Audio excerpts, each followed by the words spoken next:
Today I have the author of a romantic comedy called Made in Singapore, which is set in Singapore and is about a young Philippines woman that escapes the sleazy world of the entertainment circuit to become a maid. Let's welcome Michael H. Chua. How are you today, Michael? I'm good, thank you for having me. Michael, tell me, what does it mean to be a maid in Singapore? In Singapore, the maids live with you in your household 24/7, and you house them, feed them, and they do your housework. It's very unlike in Western developed countries where the maid comes to your house during working hours and leave after the day's work. What would a maid be expected to do within the home?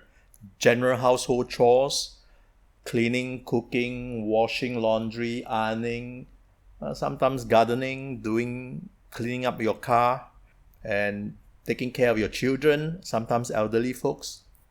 Made in Singapore, what's the actual story about?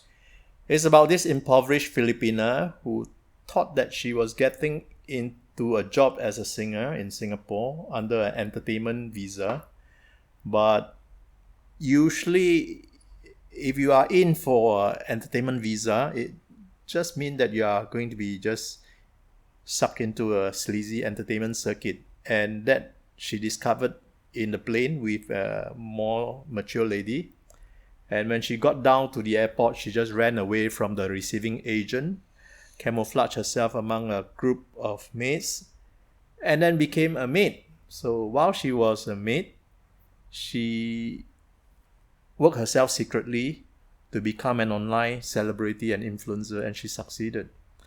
At the same time, keeping her identity as a maid a secret. So you mentioned that maids live with their employers 24/7. What kind of issues result from that? Common issues are not being able to understand instructions because most of them don't speak English as a first language. A lot of them are not highly educated. Other complaints are like they use too much water, too much soap, or not ironing the clothes clean enough, or not washing the car clean enough, or not being able to handle the tantrums of the children or the old folks. And do the maids have any issues living with their employers? Yeah, sometimes the maids are not used to the food that the family eats. For instance, there could be families that are vegetarian, and the maid cannot tolerate eating only vegetables every day. It could be homesickness. They could be homesick, and other behavioral problems arises from that. So you mentioned she escapes from the sleazy entertainment circuit in Singapore. Can you tell us about that? Basically, working in pubs and clubs to entertain men. And what does that really involve? Oh, well, you want to go into the gritty details? Yeah, that means keeping them happy. The men are happy, getting them to pay their drinks at inflated prices, following them home for that night. Okay, what inspired you to write the novel? Most people think of maids as just invisible beings cleaning up their homes magically, and they don't really think of them as human beings, really.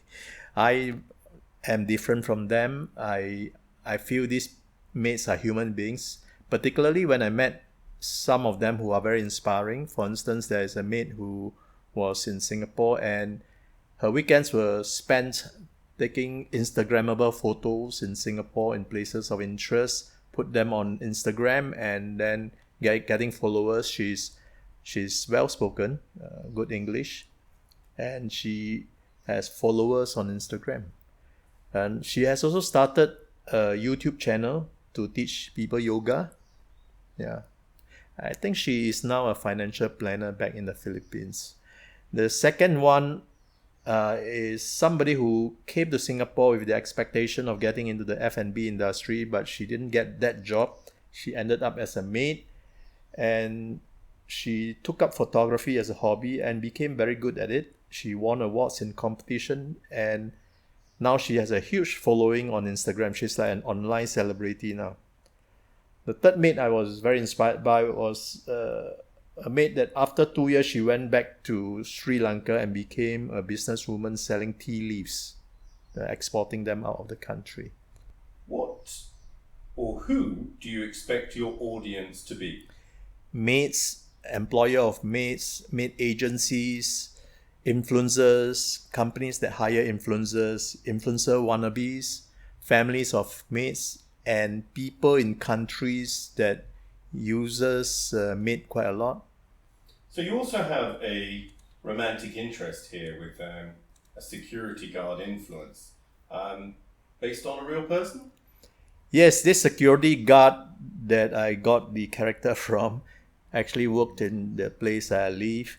He dated a maid on a Sunday, I suppose several Sundays, and he got found out and he was fired from his job. I thought that was really unfair, so I wanted to highlight something like this in a story. The novel is a romantic comedy, yet the issue is a social, realistic type of documentary. Why have you written it as a romantic comedy? Well, it's better to laugh than to cry. And if you are going to drill down to the detail of some of these stories from the maids, it can be quite sad. I mean, they come from really impoverished families and their daily life is often a struggle. So instead of going into that, I'll rather make it in a light-hearted way. Are you trying to be a social champion of the foreign domestic worker rights in Singapore? Well, that's one way of looking at it. But really, I think what motivates me to write the story is just an interest in their lives, really, and get more people to understand how these maids are. Do you think you will make a movie from this story? Definitely, we are going to make a movie. We have already shot the video trailer using some real-life maids. We have also started talking to some Filipino actors to see potentially casting them in the movie. Have you had any conversations with investors from the film industry? Yes, we have. A lot of them is also looking at who we are able to cast and how well the book will do. So far, the book has been doing well. The talks about the film, have they been positive? I think the idea of a story told from the maid's perspective as a romantic comedy is new. So I think any new idea would be interesting to investors. I'm very interested in finding out how much does it actually take investment-wise to make a film? Well, how long is a piece of string? It can cost a lot of money. It can cost very little money on a shoestring budget. Obviously, on a shoestring budget, life will be rough. It also depends on who we cast. If we're going to cast A-list actors, they can be very expensive. Tell me, how would somebody get hold of a copy of your book? Okay, they can go to a Facebook group called Made in Singapore. Over there, there will be instructions. You can enter your order in an online form and pay through PayPal, and it will be delivered to you. Excellent. And can people find you on a website? Yes, they can find me in my blog called Michael-Chua, .blogspot.com. Anything you'd like to tell us about the novel, Michael? Life in this internet world now is getting a bit surreal. What you see on social media and all that may or may not be real. So I think a lot of people get carried away with social media. My advice is that stick to the basics, love people around you, and be sincere. Michael H. Chua, thank you very much and good luck with your book. Thank you so much.